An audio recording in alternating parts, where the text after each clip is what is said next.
Colostrum is the first milk that comes from the mother after giving birth, and this milk is rich in immunoglobulins, which are antibodies that protect the child, and therefore it's like the first line of defense that the child gets as soon as they start feeding.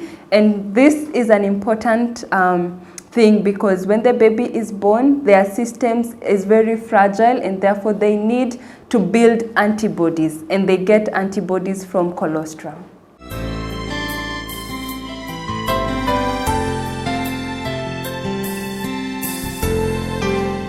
First, colostrum has a high ratio of fat compared to the mature milk, which is the milk that comes after the 5 days where colostrum is produced.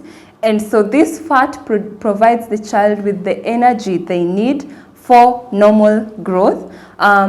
Colostrum also has immunoglobulins, the immunoglobulin A and immunoglobulin G. These are antibodies that help to fight against diseases and to build the immunity of the child.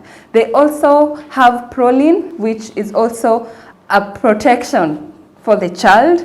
Another thing in the colostrum milk is that there's lactoferrin, which is a protein that has high capacity to absorb iron. When the baby has lactoferrin, they're able to absorb iron, and so they'll not have deficiencies of iron. Lactoferrin is able to take all the iron in the food, so there's no iron for bacteria that are disease causing. So these bacteria will just die. So lactoferrin is like another antibacterial and antiviral substance that is in colostrum. But colostrum is also rich in other nutrients like lysozyme, lysine, zinc. It's actually a very rich milk for the baby.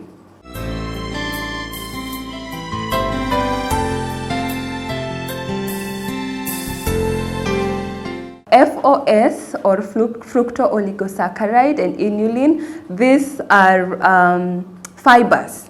And these fibers are not just fibers alone, they also are prebiotic, which means they promote the growth of healthy bacteria in the gut. Another thing that these fibers do is that they absorb water, and they are able to make the baby have smooth bowel movements.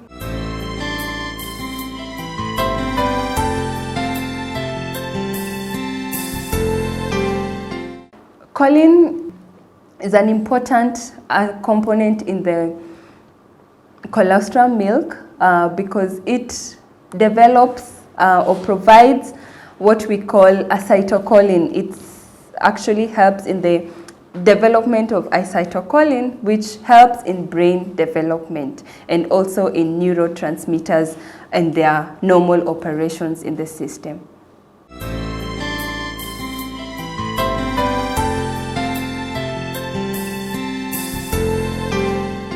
Lysine is what we call an essential amino acid. That means that the body cannot produce lysine by itself, and the child has to find it from the diet. So when the baby takes colostrum, it provides for them lysine. And lysine is important because first, it helps in the synthesis of proteins in the body. Another thing that lysine does is that it promotes normal development of the body of the baby.